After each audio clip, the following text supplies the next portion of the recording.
Hello folks, my name's Caps, and today I'll be explaining Slimefun Transcendence to you. So, first thing is you can find it right here under the purple bricks block. So this is where you have all your Transcendence related items and machines that you will need in order to get your Daxies. So the first thing you want to build is a nanobot crafter. Nanobot crafter is made with one chiseled stone brick, one end rod, one crafting table, and a dispenser to put all your items into.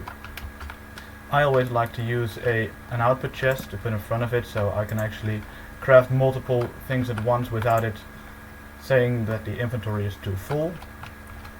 So if you put your items in here, you can right click this and it will craft the items that you would like to have.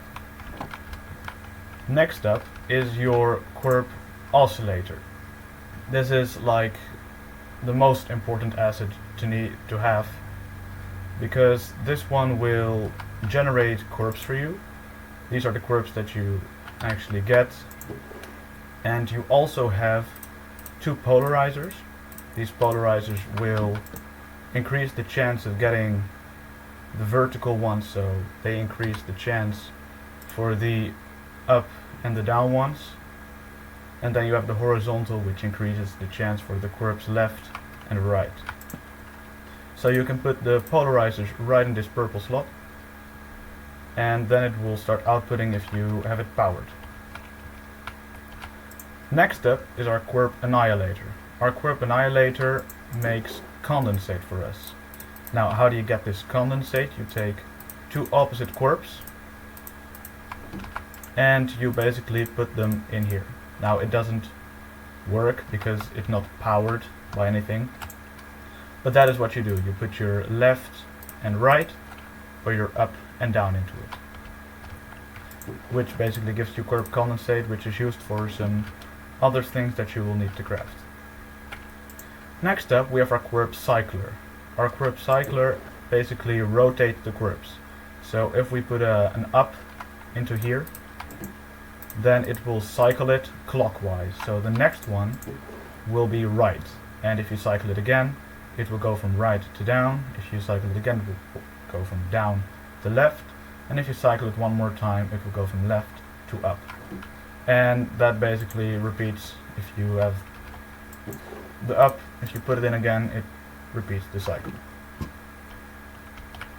Then we have our stabilizer. Our stabilizer is very important if you want to actually get the Daxies, because for these Daxies you will need a stable ingot and stable blocks. Now, how do you get those stable items? What you will first need to do is make an unstable ingot. It's quite an expensive thing. You need 4 blistering ingots, 1 diamond block, and 1 of every Quirp. So if you have all those items, you can put them in here. So blistering ingots in the corners. I can do that right now. So we go to here, and then we take our blistering ingot. Then we take a diamond block.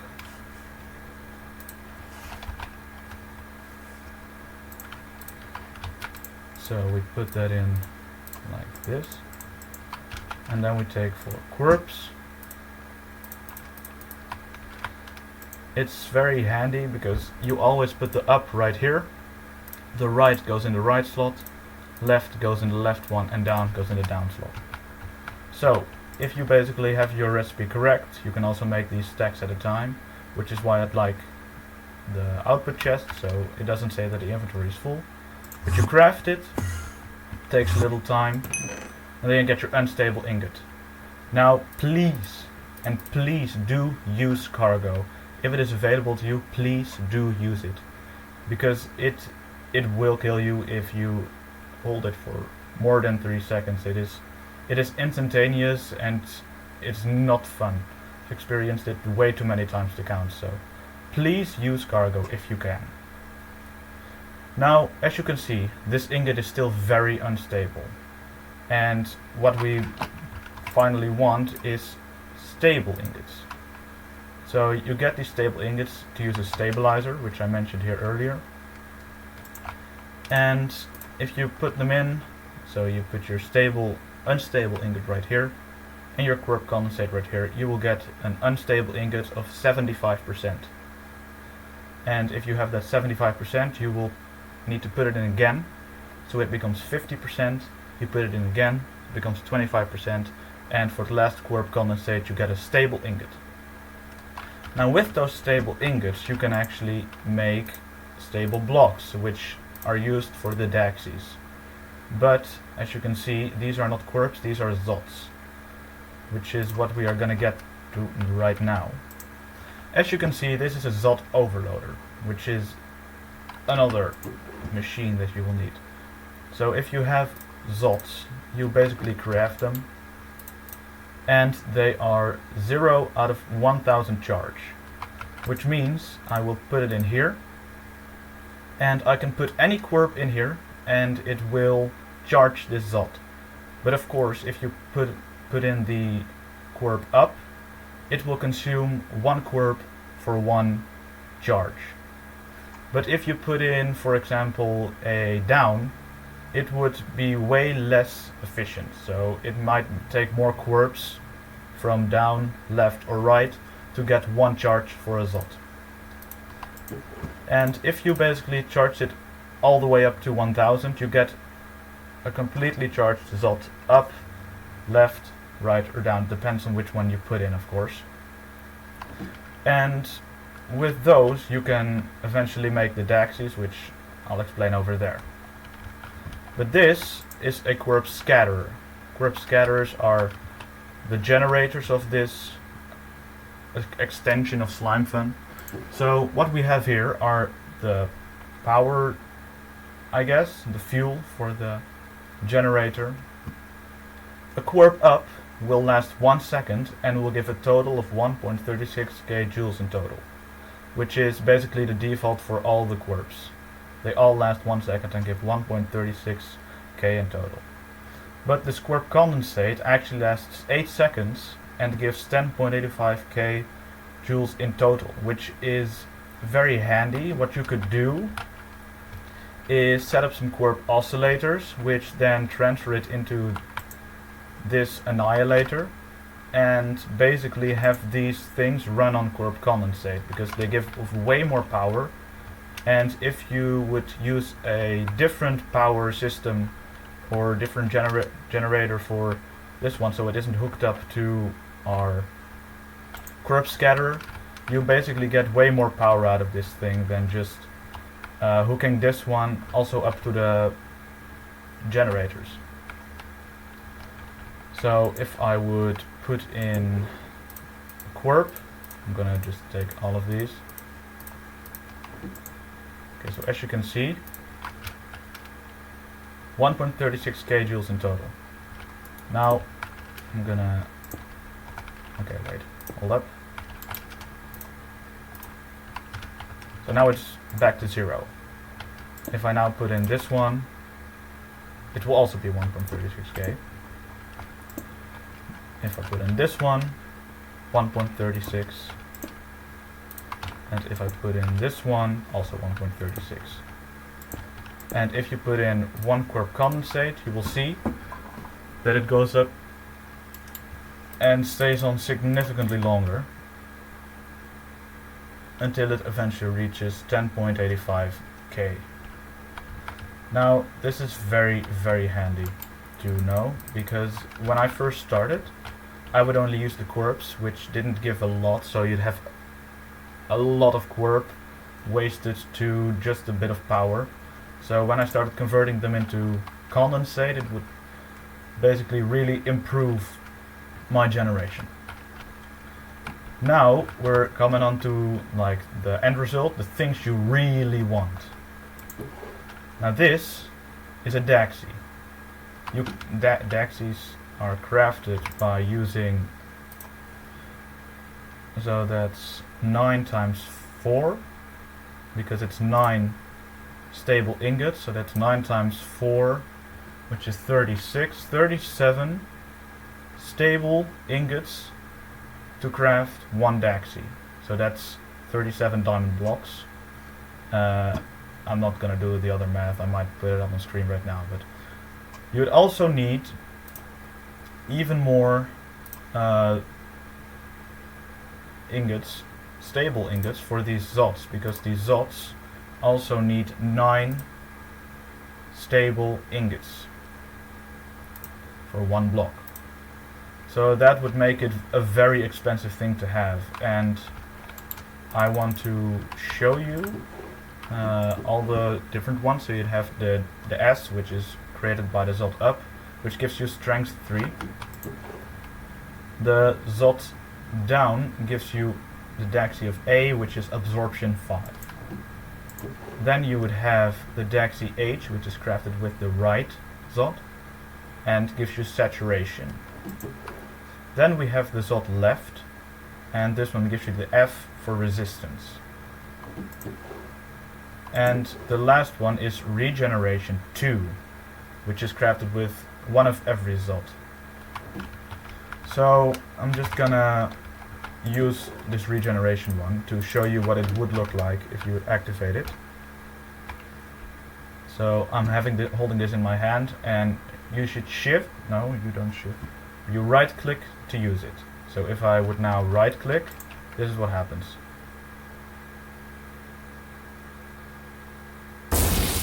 And after you see those particles, you basically have acquired your new effect. So as you can see right up here, I now have my regeneration effect. So now I'll be showing you some, just a little factory that you can set up. So if I have my nanobot crafter right here, I can basically make everything. And if I would then make these unstable ingots, which let's see,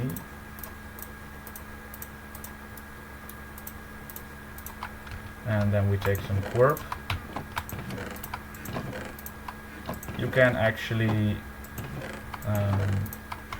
if you have the infinity expansion, you could use the storage for this, actually hook up the cargo nodes into storage. But if you're just only using Transcendence with perhaps some other little things, you should use chests to actually store them. So we're gonna put up, left, right and down, and then we craft one. Now it goes in here, and I don't recommend picking it up. You shouldn't be like, oh, I'm gonna take it out of the chest and try to put it in here as fast as possible, because I tried and I failed a lot of times. So what you can do is you have to make sure that no other channel, so that this one only goes into this one. So this is our stabilizer. You would have channel 3, this one's blacklisted, and then we're gonna put this one's also on channel 3. So if you blacklist this, it should transport our unstable ingot right into here. Now what you can do is you can take your Quirp, condensate, and basically manually put it in. Then this one's also blacklisted, this output or input.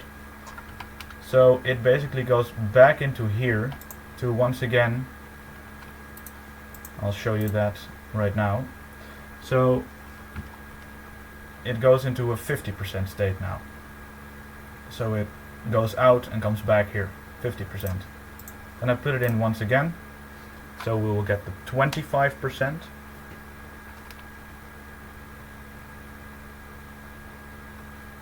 And then we put it in one last time to actually get the stable ingot.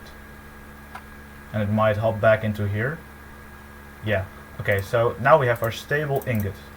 I also hooked this thing up, so you could actually swap it for the last phase, and that would automatically go in here.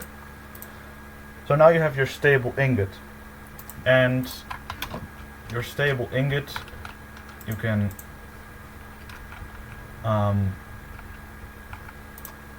craft that into blocks, and those blocks, okay, they're going into the, yeah, you might put it back to whitelist after you've transferred all the unstable ingots into here, so that you can actually take things out of the chest and that they don't get transferred instantly to the stabilizer. But what you do is first you clear this thing up because it's a mess. Then you put in your stable blocks, and for now let's say I want strength, so I put these ones in because that one gives me the Zot up for strength. And what you can then do is put it in here, and as you can see it starts charging. So for every one Quirp it goes up one charge. But if I put it in here, you can see it's a bit slower. So I'd say 2 or 3 Quirps per charge, and this one is like already at 50, and now this one has just passed 30. So I'd always recommend putting in the corresponding Quirps with the corresponding Zots. Now what I've done here is okay, now it's running in red. That's cool. That's absolutely fine. Our Quirp oscillator, which runs onto these hydrogens, which I recommend if you don't have the Quirp scatterers yet. They are very easy craftable. So what you would need for a Quirp scatterer is just 5 Quirp condensate. So you would put in 5 Quirp condensate, and then you just put in your normal Quirps, so that you would get 1 Quirp scatterer. And then you can basically power this. So for now I'd say put in that. And then you can also set up a system like I talked about earlier, where you can hook this one up to a different system and power it with Quirp condensate, so it actually generates more power. This one is using hydrogens because that's quite easy to get if you have already traveled to the end and are a bit more advanced in the normal Slimefun. So hydrogens is also how I started with this Transcendence. So then you have Quirp oscillators right here that power into a Quirp annihilator, and as you can see the power is currently off, but these Quirp annihilators make the Quirp into condensate, which get transferred into this chest. And as I spoke before, you can also use your storage if you have the infinity expansion. And that's basically my little guide on the Transcendence. So I also, for one last thing, want to let you know how you can make all these machines. So first of all, you have your Quirp oscillator. You would actually need a nether star reactor for that, so you might need a little time to actually get one of these running, but if you are already very advanced, you might be able to make more of these at once. So that's how you make a Quirp oscillator with 2 synthetic emeralds, 2 reinforced plates, 4 blistering ingots, and a nether star reactor. Now, if you want a Quirp annihilator, you would need a heated pressure chamber of level 2, 2 advanced circuit boards, 1 of every Quirp, and 2 reinforced plates to get a Quirp annihilator. For a Quirp cycler, it's actually also quite expensive because you would need a Quirp oscillator. So if you have a Quirp oscillator, you would need 4 condensate and 1 of every Quirp to get a Quirp cycler. For a stabilizer, it's actually dangerous, so you might have to make 2 of these nanobot crafters and make a cargo line between them so you can actually transport this one safely. But you would need 1 unstable ingot, not any percentage but just the default unstable ingot, 4 Quirp condensate and 1 of every Quirp to get a stabilizer. Then you would need a Zot overloader to ultimately charge your Zots to become Daxies. You would need 1 stable block, 4 Quirp condensate and 1 of every Quirp to get a Zot overloader. And to get these polarizers you would need the corresponding Quirps, so that would be, for this one it's horizontal, so you would left and right, and for the vertical it's up and down. And also an end rod in the middle to craft those. Now the Daxies I've already shown. If you don't know, I'll show you right now. It's just Zots up, or just any Zot, and 4 stable blocks and an ingot in the middle. The only exception is the regeneration one, which actually has 1 of every Zot. Now that's basically my little guide on Transcendence. I hope you learned something from this, and if I wasn't clear you can always ask questions. But for now, I wish you a great day and have slime fun. Bye!